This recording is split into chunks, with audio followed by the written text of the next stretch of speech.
Hi friends, చూడండి. ఈ video చేయడానికి కారణం చెప్తాను చూడండి. రీసెంట్‌గా కొన్ని నేను యూట్యూబ్‌లో చూసినప్పుడు కొన్ని వీడియోస్ నాకు కనిపించాయి. అవేంటి అంటే గ్రూప్ డి కట్ ఆఫ్ ఎంతుంటుంది? గ్రూప్ డి 2025ది కట్ ఆఫ్ ఎంతుంటుంది?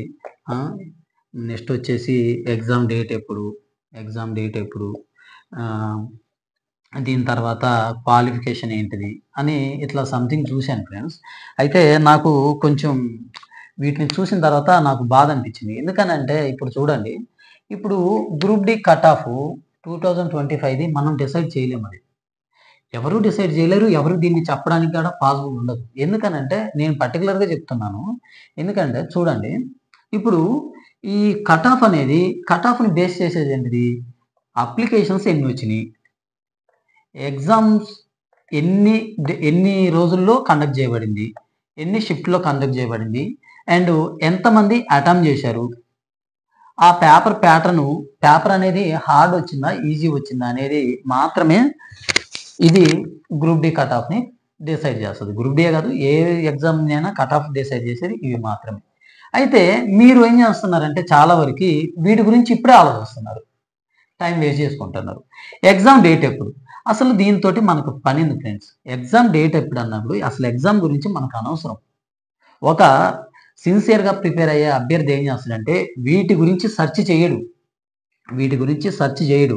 అది ఏమైతదనంటే అంటే దీని గురించి సెర్చ్ చేసే వాళ్ళకి 100 మార్క్స్‌కి 95, 90 వచ్చేటట్టయితే ఇప్పుడు ఎగ్జామ్ పెడితే అవును. ఇప్పుడు మాకు ఎగ్జామ్ పెడితే 95, 90 మార్క్స్ వస్తాయి. మాకు అర్జెంట్‌గా ఎగ్జామ్ పెట్టండి. ఎప్పుడుంటది ఎగ్జామ్ అనడానికి ఓకే. ఇప్పుడు ఇంకా అప్లికేషన్ డేటే అయిపోలేదు. ఫిబ్రవరి 22 తోటి అయిపోతది.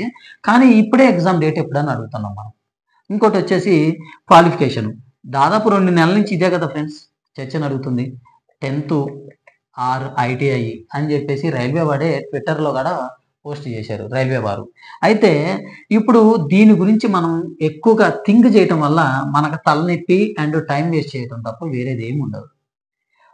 ఎందుకనంటే చూడండి, ఇవి అనేది మనల్ని ఒక మెంటల్‌గా డిస్టర్బ్ చేస్తాయి. ఇప్పుడు కట్ ఆఫ్ ఎలా అంటే కొంతమంది ఏం చేస్తారంటే SC cut off, ST cut off and ఈ కట్ ఆఫ్‌ని బేస్ చేసుకుంటూ ఉంటారు. ఓబీసీ వాళ్ళు, యూఆర్ వాళ్ళు అంటే 65 ఉందనుకుందాం ఎస్టీకి.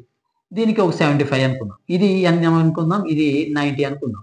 అంటే ఒక ఎస్టీ అభ్యర్థి ఇక్కడి వరకే చదవాలా? 65 మార్క్స్ వరకే చదవాలా?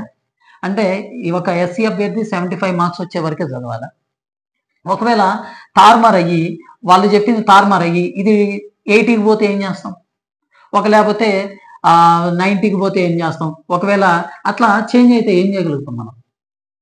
మనం ఏం చేయగలుగుతాం? అంటే ఇవి తెలుసుకొని వీటి ప్రకారంగానే చదువుదామనా? అట్లా వద్దు ఫ్రెండ్స్. అలా చదివితే మనకు జాబ్స్ రావు. ఎందుకనంటే 2019లో 1,00,000కు పైగా పోస్టులు పడితే అప్లై చేసిన వాళ్ళు దాదాపు 1,50,00,000 మందున్నారు. ఇప్పుడు 2025 అయింది. చాలా మందికి అవేర్‌నెస్ పెరిగింది. ఎక్కువ మంది అప్లై చేయడానికి ఛాన్స్ ఉంది. మనం వీటి గురించి ఆలోచిస్తే చదువెప్పుడు చదువుతాం?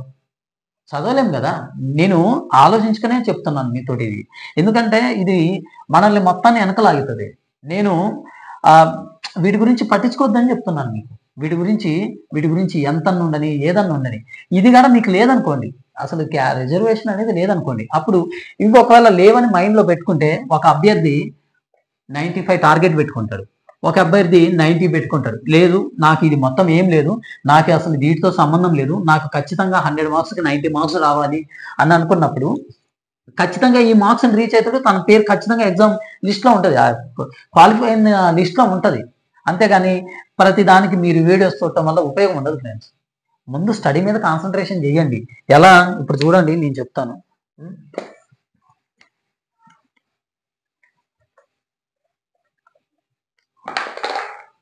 రీజనింగ్ 30 మార్క్స్ ఉంది. 25 ఏమో మ్యాథ్స్ ఉంది అండ్ సైన్స్ ఉంది. వీటి మీద మీరు బాగా ఫోకస్ చేయండి. రోజులో ఒక 1 అవర్ వచ్చేసి current affairs and general awareness చదవండి.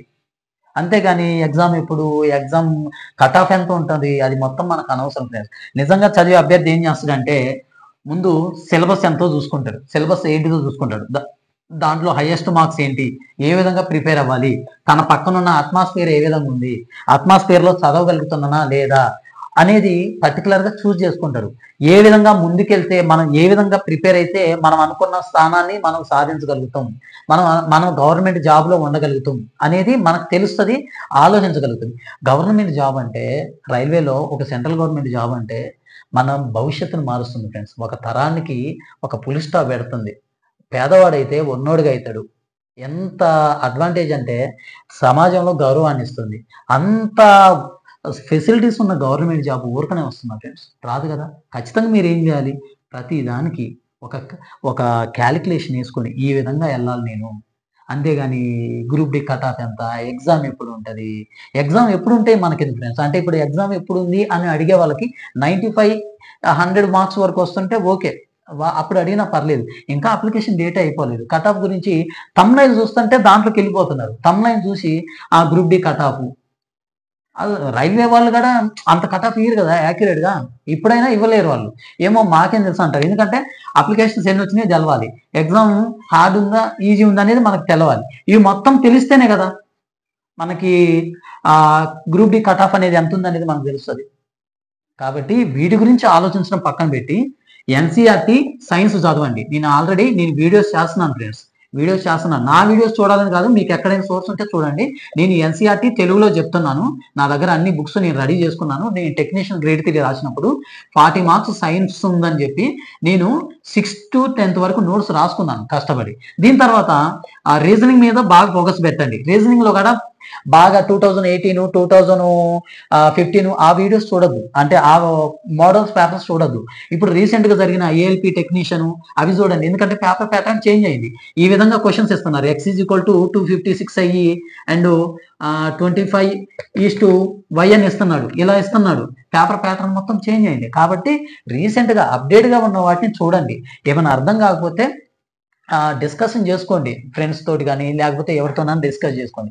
మీకు ఏదైనా ప్రాబ్లం కానీ, మీకు ఏదైనా డౌట్ ఉంటే ఫ్రెండ్స్, నా నెంబర్ ఇది 7780601429. ఈ నెంబర్కి వాట్సాప్ చేస్తే నేను మీతో కాల్ మాట్లాడైనా సరే మీకున్న ప్రాబ్లాన్ని వితిన్ చాలా తొందరగా క్లియర్ చేసి మీకు అర్థమయ్యేటట్టు నేను చెప్తాను. ఇది మీకు ఇష్టమైతే చేయండి, లేకపోతే లేదు. ఓకేనా ఫ్రెండ్స్. దీని తర్వాత రీజనింగ్ తర్వాత మ్యాథ్స్ కూడా రోజు ప్రిపేర్ అవ్వండి ఫ్రెండ్స్. నేను ఆల్రెడీ చాలా వీడియోస్ చెప్పాను. టేబుల్స్ నేర్చుకోండి, స్క్వేర్స్ నేర్చుకోండి, క్యూబ్స్ నేర్చుకోండి. వీటి ద్వారా మీరు క్యాలిక్యులేషన్ బాగా పాస్ చేయగలుగుతారు. ఓకేనా ఫ్రెండ్స్. అంతేగాని అనవసరం వాటి గురించి పట్టించుకోదు ఫ్రెండ్స్.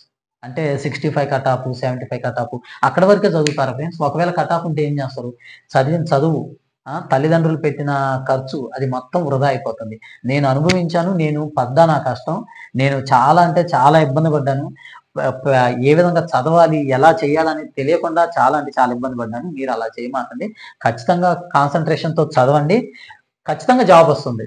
అంతేగాని ఇప్పుడు గురించి ఎగ్జామ్ డేట్స్ ఎప్పుడు అవి ఇవి అని ఆలోచించగలను ఫ్రెండ్స్. ఓకేనా ఫ్రెండ్స్. నేను చెప్పింది మీకు ఏమైనా ఎవరికైనా ఇబ్బంది పెట్టుంటే క్షమించండి. నేనైతే చెప్పాలనుకున్నాను, చెప్పాను. ఎవరికైనా మీకు నచ్చితే నా కామెంట్ సెక్షన్లో పెట్టండి. ఓకేనా ఫ్రెండ్స్. నేను చెప్పిన దాంట్లో ఏమన్నా మీకు ఇబ్బంది కలిగేది ఉంటే నన్ను క్షమించండి. ఓకేనా ఫ్రెండ్స్. Thank you.